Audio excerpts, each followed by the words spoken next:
약한 것이 있죠. 어떤 사람들은 돈에 약하신 분이 있는가 하면 또 어떤 사람들은 말에 약하신 분이 있습니다. 저는 뭐에 약한 것 같아요? 예, 먹는 거에 약합니까?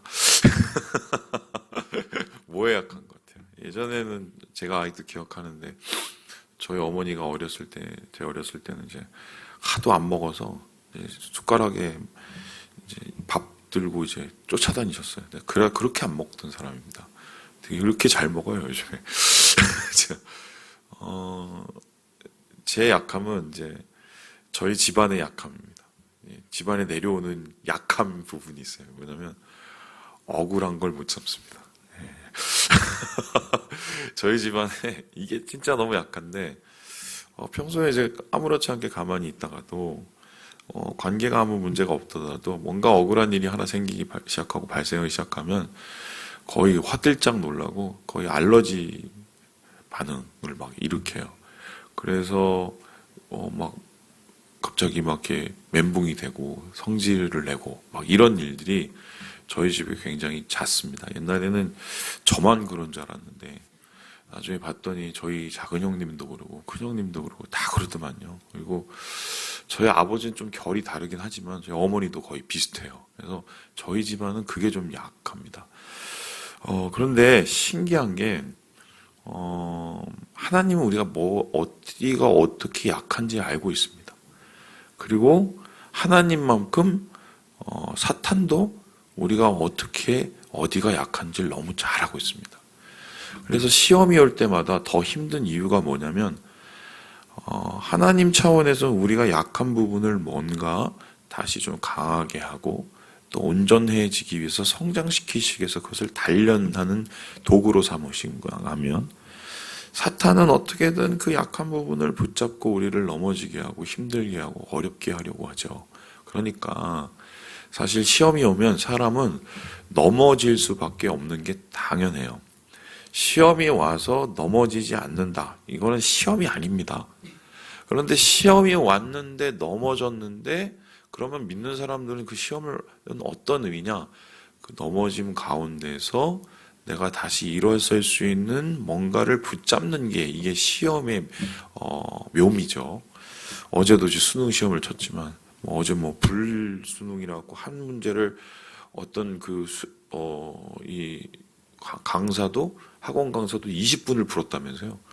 이게 안 풀려갖고 그걸 애들이 50분 뭐 1시간 안에 푸느니 뭐 거의 지옥이죠. 근데 우리 인생에서 진짜 안 풀리는 문제들 누구나 하나 가지고 있는데 그때 그럼 우리는 어떻게 해야 될까? 그 문제를 풀어가는 방법을 어떻게 만들어야 될까? 오늘 이제 이 욥이 자신의 상황을 얘기하면서 자신에 대해서 이런저런 이야기를 하고 있는 친구들을 향해서 매우 섭섭한 감정을 표현하고 있는데요. 그 섭섭한 감정을 보면 2절에 이렇게 얘기를 합니다. 2절에 같이 한번 읽어볼까요? 시작. 너희 아는 것을 나도 아노니 너희만 못하지 아니하느니라. 야, 니네가 막 이것저것 나를 막 욕하고 그러는데 야, 다 알아, 다 알아. 나도 이미 옛날에 다 아는 니네만 아는 게 아니야. 뭐 이렇게 잘난 척을 해. 니네만 옳은 것 같지? 내가 그거 다 아는 거야. 이러면서 아유, 좀 진짜 그만해. 이렇게 이제 지긋지긋하게 얘기를 합니다. 그리고는 이제 뭐라고 얘기하냐면 4절에 보니까 너네는 참 쓸모없는 의원이다. 아니 와서 위로는 못 해줄 망정 뭘 그렇게 다 물어뜯냐 친구라는 놈들이 뭐 이렇게 얘기를 하고 더 나아가 보니까 이렇게 얘기를 합니다. 예. 8절에 보니까 너희가 하나님의 낯을 따르려느냐 그를 위하여 변론하려느냐 네가 왜 나한테 하나님 행세를 해 니네는 하나님이 아니라 내 친구들이잖아 지금 친구 역할을 해 왜 하나님 역할을 하느냐 여기서 말하는 하나님 역할은 심판자의 역할 재판관의 역할을 지금 하면서 욥의 삶을 자신들의 판단 위에 올려놓고 마구 재단을 하고 칼질을 하고 있는 상황이라는 거죠. 그래서 급기야 욥은 이렇게 이야기를 하고 있는데요. 우리 함께 13절의 말씀을 같이 한번 읽어보겠습니다. 13절입니다. 시작. 너희는 잠잠하고 나를 버려두어 말하게 하라. 무슨 일이 닥치든지 내가 당하리라. 야 조용해. 입 닥쳐. 얘기를 하고 있는 거예요. 내가 니네 때문에 아주 그냥 정신을 못 차리고 돌아버리겠어. 이렇게 얘기를 하는 겁니다. 그 이유가 뭐냐면 없는 거를 너무 꾸며대고 그리고 자기 자신이 하지도 않는 일을 했다고 얘기를 하고 그리고 자기의 그 마음속을 아주 그냥 후집어서 소위 말해서 이런저런 먼지까지 다 털어내는 이런 모습 이거는 정말 아니지 않느냐 뭐 이렇게 얘기를 하고 있습니다. 요즘에 이제 검찰들이 난리죠. 뭐 검찰 문제를 가지고 이게 정말 누구의 문제냐? 뭐 해서 뭐 야당 대표 또 뭐 예전에 또 무슨 법무부 장관 또 예전에 누구 또 뭐 여당에 뭐 이러면서 막 이제 검찰들에 대한 얘기를 합니다. 그래서 국민들이 의견이 둘로 쪼개졌죠. 이제 검찰을 어떻게 봐야 될 것이냐? 검찰의 행위가 정당할까? 아니면 정당하지 않을까? 근데 저는 일련의 사건들을 보면서 제가 느낀 게 하나 있습니다. 저 칼에 어느 날 갑자기 내가 놓이게 되면 저 칼에 내가 다 썰리게 되고 저 칼에 내가 다 털리게 되면 나는 과연 괜찮을까? 뭐 이런 생각을 합니다. 소위 말해서 있는 것 없는 것 다 털어서 모든 있는 것들을 다 그냥 들춰내고 또 거기에 대해서 뭐 문제를 삼기 시작하면 세상에 문제 없는 사람은 없을걸요. 뿐만 아니라 이번에 그 마약 걸리신 분도 되게 좀 이렇게 해프닝으로 끝난 게 한 사람은 뭐 코털까지 다 깎고 거기를 가고 또 한 사람은 자기가 사실은 뭐 저 잠재워 준다고 해서 그 약이라고 먹은 거라고 하는데 지금 결국 증거를 못 찾아냈잖아요. 그런데 지금 이미 그것을 지금 당하고 있는 분이 그게 유죄인지 무죄인지까지는 모르겠지만 신분 공개, 삶의 공개 여러 가지 것들을 다 공개당해서 소위 말해서 이제 다시 연예계로 돌아오기 되게 힘들걸요 그분들 당분간은. 그래서 누군가를 정죄하고 누군가를 자기의 판단을 드러낼 때는 되게 조심해야 돼요. 왜냐하면은 그 사람이 나일 수도 있어요. 그래서 항상 믿는 사람들도 이래야 되는데 저희 교회에도 예전에 그랬던 분이 있습니다. 뭐 무슨 일이 있으면 평소에는 어려울 때는 가만히 있다가 그런 일이 있으면 그냥 벌떼같이 달려들어갖고 이 사람은 이게 문제, 그 사람은 또 뭐게 하나같이 근데 어떻게 그런 걸 척척박사로 다 알고 있는지 그렇게 막 달려들면 소위 말해서 그 칼에 당하지 않을 사람은 없어요.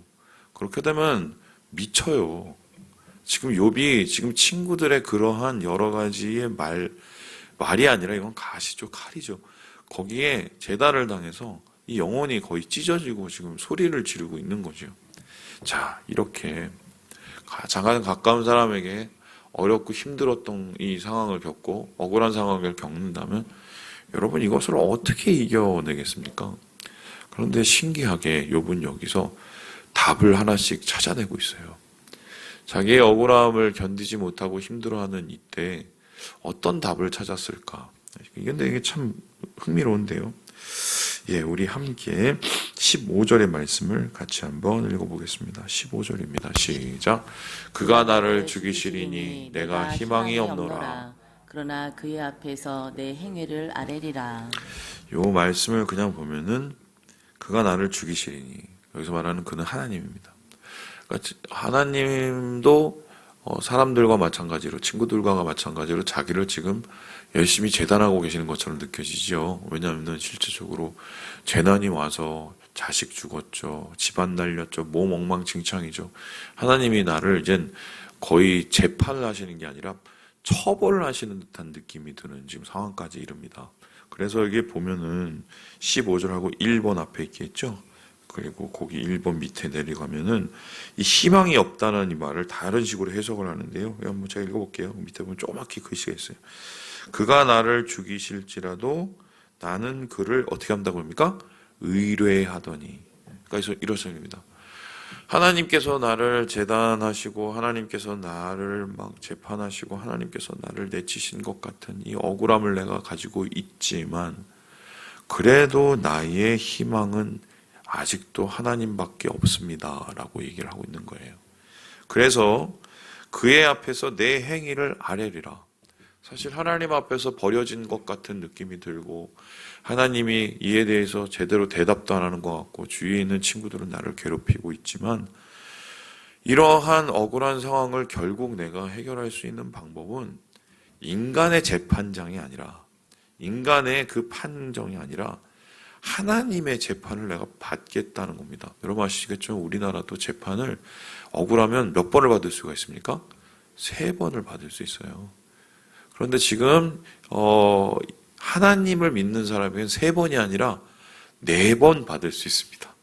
인간의 재판 3번, 그리고 하나님의 재판, 하나님의 판결을 받는 재판 속에서 우리가 받게 되는 것이다. 그 판결 속에서 우리가 희망을 걸 수 있는 이유가 무엇입니까? 우리 함께 16절의 말씀을 같이 한번 읽어보도록 하겠습니다. 시작. 경건하지 않는 자는 그 앞에 이르지 못하나니. 이것이 나의 구원 되리라. 하나님께서 경건하지 않는 자와 경건한 자를 구별하실 수 있다는 겁니다.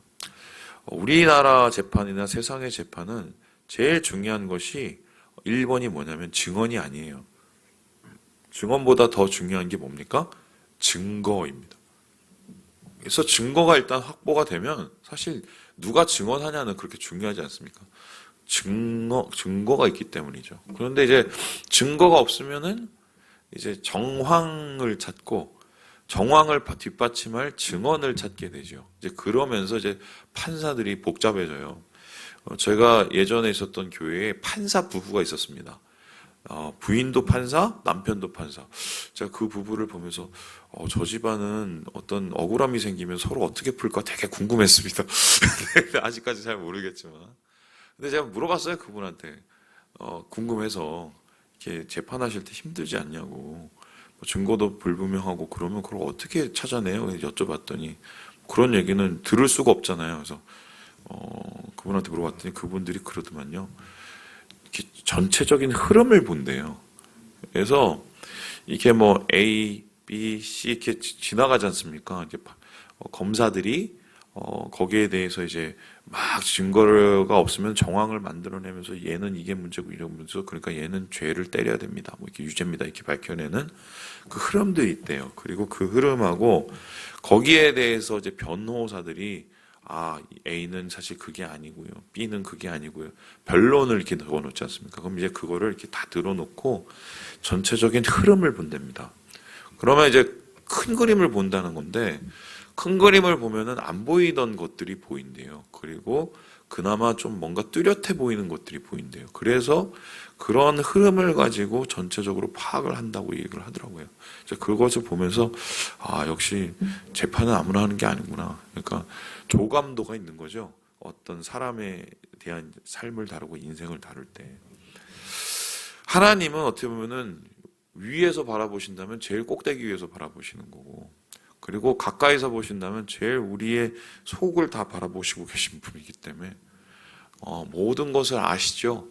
그래서 그의 마음속에 불의가 있는지 아니면 그의 마음속에 거짓이 있는지 아니면 그의 삶이 어떻게 살아왔는지를 하나님 다 아십니다. 그렇기 때문에 나는 지금 하나님의 처사를 진짜 다 이해할 수는 없지만 결국은 이 모든 것을 아시는 분은 하나님이시기에 그리고 그 하나님은 나의 구원이시고 하나님은 정의로우시고 하나님은 뿐만 아니라 우리의 판단의 근거가 되신 분이기 때문에 결국 내가 억울해도 이것을 하나님 안에서 해결할 수밖에 없다. 그래서 나는 니네들의 그 찌르는 칼이 아니라 차라리 하나님의 칼 앞에 서련다.